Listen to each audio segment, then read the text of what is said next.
Three positive real numbers x y and z exist such that they are in AP. जब भी three numbers AP में हो तो assume करिए A minus D, A and A plus D. ठीक है। Finally question पूछा find the value of X plus Y plus Z. मान लीजिए ये एक्स है, ये वाई है, ये जेड है, तो sum of X plus Y plus Z मतलब X plus Y plus Z is equal to 3a की वैल्यू मुझे निकालनी है। ठीक है, डन। अब प्रोडक्ट ऑफ जो नंबर्स दिया हुआ है, product of the product of X Y Z is 25, मतलब A square minus D square into A, इसकी वैल्यू कितनी हो जाएगी 25। ठीक है। If the common difference of the arithmetic progression is 2√5, तो कॉमन डिफरेंस हमें दिया हुआ है 2√5, तो इसका मतलब ये हो जाएगा ए स्क्वायर माइनस 2√5 का whole square into A is equal to 25।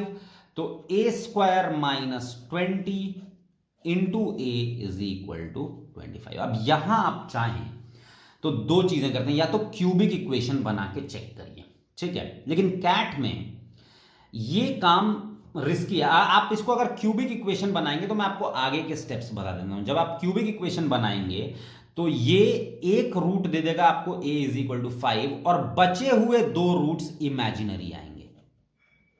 ठीक है, अगर आप इसको क्यूबिक इक्वेशन बना के देखेंगे तो आपको एक रूट रियल मिलेगा और दो रूट इमेजिनरी मिलेंगे, और तब ये रियल रूट पता करना मतलब आप बहुत लंबे रास्ते से चले गए।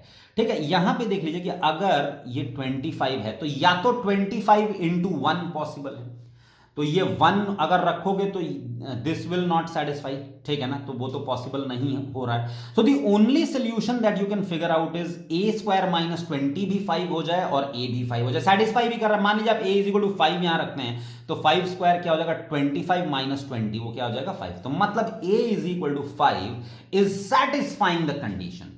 The question says what is the sum of all the numbers x plus y plus z, so that is 3 into 5 that is equal to 15, so your answer is 15। जितना हो सके ना दोस्तों, जब भी ऐसा इक्वेशन आए तो सबसे पहला काम आप ये कर सकते हैं कि ट्रायल एंड एरर से आप पता कर सकते हैं कि इसका सोल्यूशन क्या है। हालांकि क्वेश्चन ने ये बोल रखा है कि पॉजिटिव रियल नंबर्स हैं, क्वेश्चन ने कहीं ये नहीं बोला है कि नेचुरल नंबर हैं या इंटीजर हैं, तो कई कबार आप इस रास्ते पे जाते हुए जा सकते हैं गलत, लेकिन वो एनी डे ज्यादा फायदेमंद होगा ये लंबे रास्ते से निकालेंगे, क्योंकि उसमें आप टाइम पे बहुत ज्यादा कॉम्प्रोमाइज कर रहे होंगे। ठीक है, तो इसीलिए हमेशा जब भी पहले सोल्यूशन निकालना हो तो पहले नंबर सब्स्टिट्यूट करके सोल्यूशन निकालिए। Anyways in this case the answer is answer option B 15।